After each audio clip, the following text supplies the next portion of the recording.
یاد کرے کہ خدا کائنات کا خالق ہے۔ اسی لیے سبت ہمیں تخلیق کی یادگار کے طور پر دیا گیا ہے۔ باقاعدگی سے سبت کو پاک ماننے سے ہمیں برکت ملتی ہے۔ دوستو، کیا آپ جانتے ہیں کہ 11 اکتوبر میرے لیے کیا معنی رکھتی ہے؟ کیونکہ یہ میری شادی کی سالگرہ ہے، اور میں آپ کو بات بتانا چاہتا ہوں کہ چاہے دن بدل جائے، لیکن جو ڈیٹ ہے، جو تاریخ ہے، وہ اپنے وقت پر آتی ہے۔ اسی طرح ہم دیکھتے ہیں کہ جو ہفتے کا 7واں دن ہے وہ سبت ہی ہے۔ اگر ہم سبت کو نہیں مانیں گے تو پھر ہم جلد ہی بھول جائیں گے کہ دنیا کیسے بنی۔ ہم بھول جائیں گے کہ خدا نے سب کچھ بنایا ہے۔ ہفتہ وار سبت اسی سچائی کا حصہ ہے۔ دوستو، بزرگ آدم اور حوا گناہ میں گرنے کے بعد باغ عدن سے باہر نکال دیے گئے۔ وہ پھر باہر زندگی گزارنے لگے، پر ہم دیکھتے ہیں کہ وہ پھر بھی سبت کو پاک مانتے تھے۔ انہوں نے اس بات کو جانا کہ خدا نے ہمیں سبت کا دن دیا ہے۔ جب خدا نے موسیٰ کے ذریعے 10 احکام دیے تو دوبارہ واضح کیا گیا کہ 7واں دن سبت کا دن ہے۔ 10 حکموں میں چوتھا حکم جو سبت کے بارے میں ہے، ہم دیکھتے ہیں کہ وہ سب سے لمبا اور تفصیلی حکم ہے۔ لکھا ہے کہ یاد کر کے سبت کا دن پاک ماننا۔ 6 دن تک تو محنت کر کے اپنا سارا کام کاج کرنا، لیکن 7واں دن خداوند تیرے خدا کا سبت ہے۔ اس میں نہ تو کوئی کام کرے، نہ تیرا بیٹا، نہ تیری بیٹی، نہ تیرا غلام، نہ تیری لونڈی، نہ تیرا چپایا، نہ کوئی مسافر جو تیرے ہاں تیرے پھاٹکوں کے اندر ہو آرام کرے۔ دوستو، واضح طور پر حکم دیا گیا ہے کہ ہم سبت کو مقدس مانیں، اور وہ اس کی وجہ بھی بیان کرتا ہے۔ یہ اس کی تخلیق کی یادگار ہے۔ 6 دن کام اور زندگی کی سرگرمیوں کے لیے دیا گیا ہے، لیکن 7واں دن دنیا کی تخلیق کو یاد کرنے کے لیے مخصوص کیا گیا ہے، ہمیں دیا گیا ہے۔ یاد رکھیے گا، سبت نجات کی یادگار ہے۔ سبت ماننے کے لیے اہم وجہ یہ بھی ہے، استثنا کی کتاب میں یہ بیان کیا گیا ہے کہ بنی اسرائیل کو یہ بتایا گیا جب بزرگ موسیٰ اس دنیا سے رخصت ہونے کو تھے تو ایک دفعہ پھر حکم کو دہرایا گیا، اور دلچسپ بات یہ ہے کہ خروج کی کتاب اور استثنا کی کتاب میں جو 10 احکام پائے جاتے ہیں، چوتھے حکم میں کوئی زیادہ فرق نہیں ہے۔ استثنا میں سبت منانے کی وجہ یوں بیان کی گئی ہے کہ خداوند تیرے خدا کا حکم ہے کہ تو یاد کر کے سبت کا دن پاک ماننا۔ 6 دن تک تو محنت کر کے اپنا سارا کام کاج کرنا، لیکن 7واں دن خداوند تیرے خدا کا سبت ہے۔ اس میں نہ تو کوئی کام کرے، نہ تیرا بیٹا، نہ تیری بیٹی، نہ تیرا غلام، نہ تیری لونڈی، نہ تیرا بیل، نہ تیرا گدھا، نہ کوئی اور جانور، نہ کوئی مسافر جو تیرے پھاٹکوں کے اندر ہو، تاکہ تیرا غلام، تیری لونڈی بھی تیری طرح آرام کرے۔ دوستو، خروج کی کتاب میں خدا کو خالق کے طور پر پیش کیا گیا ہے، جبکہ استثنا کی کتاب میں خدا کو نجات دہندہ کے طور پر دکھایا گیا ہے، جو اپنے لوگوں کو مصر کی غلامی سے آزاد کرتا ہے۔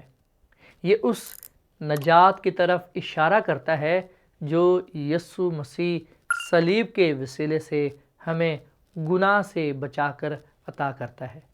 یوں بائبل سبت کو پاک ماننے کی 2 وجوہات بیان کرتا ہے۔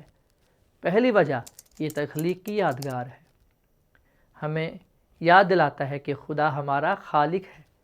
دوسری وجہ نجات کی یادگار ہے، تاکہ ہم مسیح کے وسیلے سے خدا کی نجات اور اس کی محبت کو ہمیشہ ہمیشہ کے لیے یاد رکھ سکیں۔ سبت ایک مبارک دن ہے، خوبصورت دن ہے، جس میں ہم خالق کی تخلیق اور اس کی نجات دونوں کا جشن مناتے ہیں۔ ہر ہفتے یہ دن ہمیں خدا کی بھلائی، اس کی رحمت، اس کی ابدی محبت کی یاد دلاتا ہے۔ ہمارے دل خوشی سے بھر جاتے ہیں۔ دوستو، اگلے سبق یعنی سبق نمبر 11 میں ہم اتوار کے بارے میں جانیں گے، اس کا مطالعہ کریں گے۔ سبق نمبر 10 میں ہم نے سبت کے بارے میں سیکھا، اور شاید اس کے بعد آپ کے ذہن میں یہ سوال آیا ہو کہ حقیقی 7واں دن کون سا ہے، اتوار یا ہفتہ؟ دوستو، اگلے سبق میں ہم مل کر اس سوال کا جواب تلاش کریں گے۔ میری یہ دعا ہے کہ خدا آپ کو سبت کا دن پاک ماننے کی توفیق عطا فرمائے، تاکہ آپ ہمیشہ خدا کو اپنا خالق قبول کیے رکھیں اور خداوند یسوع مسیح کو اپنا نجات دہندہ قبول کریں۔ خداوند آپ کو آج کے اس سبق کے وسیلے سے بڑی برکت دے، آمین۔